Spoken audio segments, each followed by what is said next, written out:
أعوذ بالله من الشيطان الرجيم بسم الله الرحمن الرحيم وأتموا الحج والعمرة لله فإن أحصرتم فما استيسر من الحدي ولا تحلقوا رؤوسكم حتى يبلغ الحدي محله فمن كان منكم مريضا أو به أذى من رأسه ففدية من صيام أو صدقة أو نسك. بسم الله الرحمن الرحيم واتم الحج والعمره لله. حج عمره د الله دی پر پورا کئ. فإن احصرتم کچری توس تڅرو کوټ روغلال فمستيسر من الحدي بیا چې توس تڅرنګ سونوي قربانینا قربانیو کئ. ولا تحلقوا رؤوسكم د توس خپل سرونو وشته چې دی حلق ما کوي دا ما کټ کوي حتی یبلغ الهدي محله حتی چې ورسی دا قربانی خپل زوی ته. فمن کان منکم مریضا او به ازم من رأسه کتوس کی وی یو سړی مریض یا په سر کې داسې تکلیف وي ففدیه من صيام او صدقه او نسک بيدې بدلا دو چې دا رژی ونسی یا صدقه کی یا قربانی وکي. دا نه پیلمو په واتم الحج والعمره لله په دې باندې خبره کړې و چې حج یا عمره الله رب العزت قران مجید کې فرمایل چې دا پورا کړي. حج او د عمرې پورا کول دا څه ته لکېږي د دې آیات څه مطلب دا او علماء په دې کې څه یلي دي مختلف اقوال وو هغه مو ذکر کړیو. یو کول علماء دا نقل کړه دا چې حج عمره کيو سړی په حرامو پیسو منته وکي نو دا بو اتم الحج والعمره حکم کې نوي. حلولو پیسو منته حج عمره کول دا بیا صحیح دی. حج عمره کول دا پورا کون دي چې څنګه نور اقوالو پکې یو کول دا پکې چې ته حرامو پیسو منته لوړلې حجونه کای عمره کای ته په ظاهرا دنیا ته وشه چې زه حج شولم مو زیارت بیت الله وکړل خو لیکن حج یا د عمره چې کوم اتمام دا اغا تو و نکړل نو علما یو کول دا نقل کړه دا. نن دا مسله ډیره دو خلک حجونه کوي عمره کوي درومي یو ځالنا بارها درومي خو لیکن پیسې حرامي وي پیسې حلال نه وي بیا دا دلته خواش وي چې مو حجونه عمره کړي موږ بیا حجي سي به تیایو مبارکه یو تیرڅو نو بهرحال یو کول دا پکې بل لا چې فین احصرتم فمستيسر من الهدي کچری توست څرو کوټ روغلال بچي قربانای کی توست څا سونوي اغا وکي. ولا تهلكوا رؤوسكم حتى يبلغ الهدي محله خپل وشتون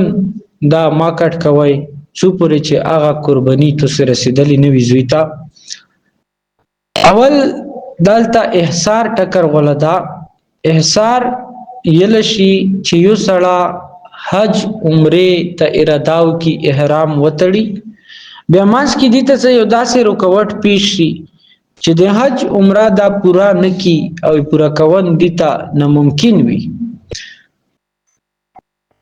به شریعت اصطلاح کې دي ته احصار یې لکېږي او چې کوم سړی سره دا وشي دي ته محصر یې لکېږي. د دې به خپل احکامات دي چې یو سړی د احرام وتړل حج نیت سره یا د عمرې نیت سره اوس دي د حج و نکړل عمره و نکړله نو دا محصر ده. د دې به خپل احکام دي چونکه احرام دي تړل ده. اوس احرام کې ډیرو شیونو نه ممانعت ده سړی دا ایج احکاماتو کې دا دي چې دی احرام وتړل اغه نه بعد دا زیب و زینت نشي اختیاروله دا زیب و زینت نه اختیاري چې ځل حج عمره احرام وتړل بیا د اوس دا زون شوشته کوونه ولا داسې دا طریقې دې نه اختیاري. بل دا چې احرام چې دی وتړل به د الله رب العزت په عشق کې داسې شي لکه پګل او داسې دعا کپڑے دا وغوندي چې هغه ګندل شوی نیوي صرف دوی چدري وي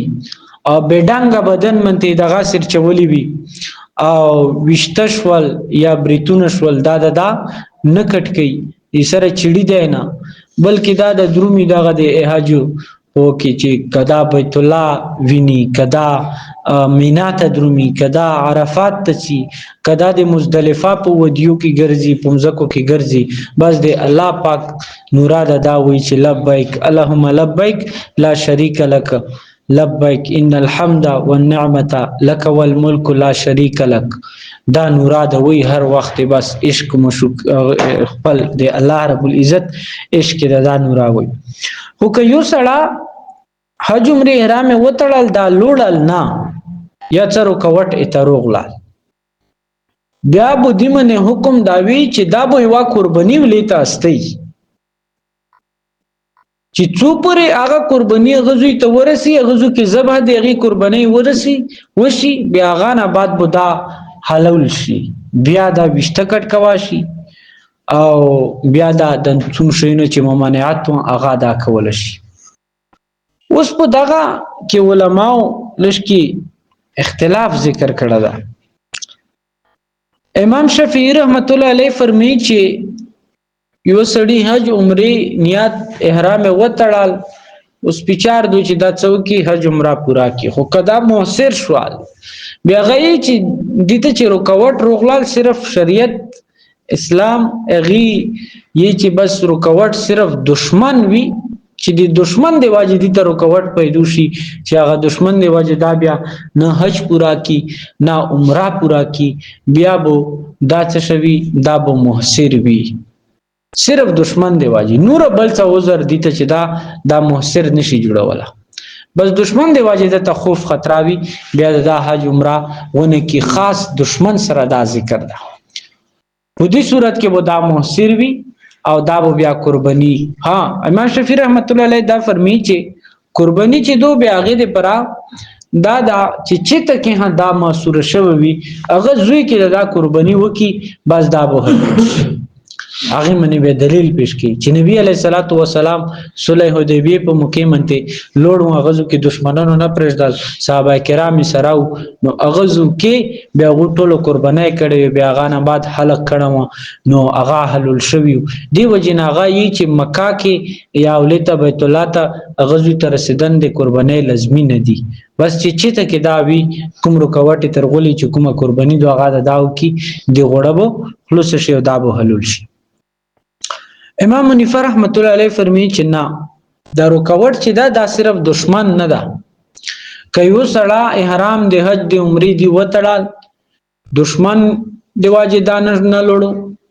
یا څه یو بل عذر دی ته پیښ شوال غي دی واجدان نه لړل یا بیمور شوال دی بیمورې دی واجدان نه لړل بیا دا څوکي نو دا احرام حدود کې ودا موثر شي او قرباني چې دو دا بوسته بیا چې ولته کوم جون لور دی چې پته ته ولګي چې هغه غزو کې قرباني وکړه اغه نه بعد بدا حلال شي نو دا به ازود شي او خامخا غي چې کوم چې امام شافعي رحمت الله علیه دا فرمایي چې صلح حدیبیه په موقع باندې نبی علیہ الصلوۃ والسلام یا صحابه کرام رضوان الله علیهم مجمعین او قربانای کړي نو هغه حنفي چې هغه د مکی حدودو کې تقریبا وو شاید چې هغه د مکی حدودو کې رسیدلی نو د خامخا چې غزو کې قرباني ورسي یبلغ حتا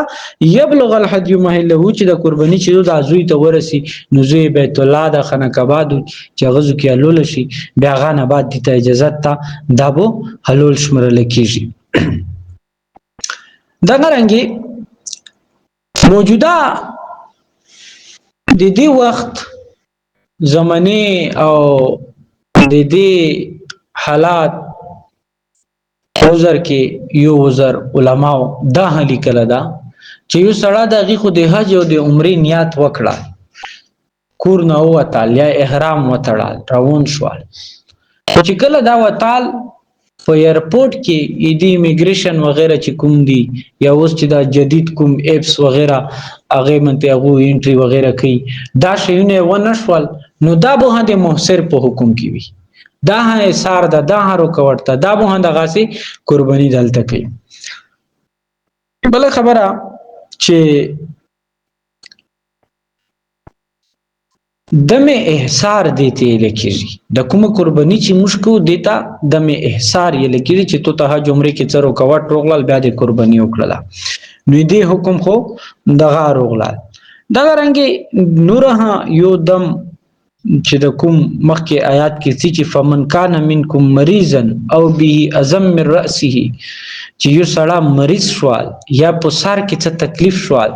ففدیه من صیام به هغه بدلا دو چې دا به څو ورځې نسی او صدقه یا به صدقه پرې کوي یا به قرباني کوي دې ته بیا دم احرام په حالت کې بزو چې کله دیتا یو ضرورت پیښوال د احرام په حالت کې دی اوس خپل وشته کاټ کړل یا بل څه بیماری تر مثال کې یو سړی دا احرام په حالت کې خدا وشته چې څو پرې لتا ارشای کړي نوي دا وشته نشي کټ کولا خو لیکن یو سړی دا حج ته لوړل یا عمره ته لوړل غوځو کې دا یا عمره حج دی پوره کړي نه دي په سار کې څه بیماری ته ولګیدله نو هغه دی وجه دته نقصان و اوس هغه بیماری دی وجه دی څوک خپل وشته کاټ کړل یا وا بیماری وا بل بیماری تر ول چې احرام خو دی وتړل خو حج هغه ارکان وغیرہ د عمره دای پورا نه کړل نو دی هغه چاره پکې وکړل چې هغه د احرام په حالت کې جایز نه دي به بودی منه بیا هدم وي نو دیتا دم جنایت یې لکېږي دم قربانای ته لکېږي جنایت چې دی داسې چار پکې وکړه چې هغه جایز نه و لہذا دی واجب منته دم روغلای نو بیا به دا ها دیغه بدلا پرې کی من صيام دال ټکر ولده چې رجی بونسي هغه بدلا بوڅوي رجی بوي څو رجی بوي نو علماء چې درې رجی بدانسي درې رجی چې دو دای دی بدلا دو چې دی مریض سوال یا وشته کاټ کړل احرام حالت کې نو ارکان یا پوره کړی نه دي عمره حج پوره کړی نه دي نو بیا بودی منه دا فدیه وي رجی بو درې نسی او صدقه یا به دا صدقه کوي د صدقې باره کې علماء لیکلي چې صدقه دادو چې شپږ کسانو ته دا صدقه ورکي شپږ کسانو ته څنګه چې درې رجی دي داسې بیا یا شپږ کسانو ته دا صدقه ورکي یا خو د درې رجی ونسي د درې رجی به د شپږ کسانو ته صدقه ورکي یا د شپږ کسان شپږ مسکینون چې دی هغه مته دا مړای وخوري هغه ته کانی پینه بندوباست وکي بیا به دې صدقه وشي او نسکین یا د قرباني وکي قرباني بیا کدا کاما نا کاما یو کچیکا یا یوا ګډ یا ګډ وغیرہ دو زیات نه زیات علماء نور مزید په دې کې خبرې لیکلې دي خدا اغي صورت کې چې کله حالت احرام کې د ضرورت پېښوال د خپل وشته کاټ کړل اوس به د دې بدلایر کې درې رجی بونسي یا بشپېج مسکینونو ته روټیر کې یا به یو کچیکا وغیرہ دې قرباني کوي نو دا تدم جنایت لشي دم جنایت مطلب دا چې احرام په حالت کې چې کوم شیونه ضروری جایز نه دي هغه دی وکړل د دې واجب دی منه دا دم روغلال اوس چې دا دم کله دا وکی نو دی دا هر څه چې دا به ختم شي برحال نو ازم من رأسه ففدية من صيام او صدقة او نسك چې یا تکلیف فدیه یا من فمن کان منکم مریضا مریض وی او به ازم من رأسه یا پسار کې څه تکلیف فیتا ففدیه به بدلاوی من صيام درجون رجه بدانسی او صدقة یا به صدقه پری کوي او نسک یا به قربانی کوي نو دی وجنا دا ایتونه چې دی دکې د حج او د عمره احکامات دي نو هغه احکامات خو ډیر دي خو چونکه د حج ولا مسله عمره ولا مسله داسې دو چې هغه یو مناسب وو هغه په د حج عمره باندې کې حج باندې کتاب لیکلو هغه کتاب دمره مشهور او دمره شوشتای لیکلو ډیر اسون چې څوک به حج ته تلل هغه کتاب یې کتل دغه مولانا سب خپل لوړل حج ته اوس دې سره یو بل کاسته چې کله لوړل دایته چې دا طواف په کوم طرف نه شروع کو کوم ځای به شروع کو اول سړی تیلی چې دغه عالم ولا کتاب ته نه پړاو کړه د چې په د حج باندې کتاب لیکلا اته چې نا کنه تی چې هغه خو ډیر سستالي کړي تی څوک بیا هغه خپل تی چې هغه عالم ز په خپل چې کتاب ملي کله خو کتاب مې ولې طریقه له حال ته خدا پریکټیکل نو هغه بیا غزو کې پاته نه لګي ډیر مشکلات دي بهر حال چا چې کړي دی وو ته پاته دو اوس کوم مزید مسائل جدید نور پاکستان خدا هغه مسئله تقریبا به ذکر کوم چې کوم اسونی هوي او ضرورتي هوي الله پاک د عمل کوونکو فکر نصیب کړي ان شاء الله سبا مزید خبره کوم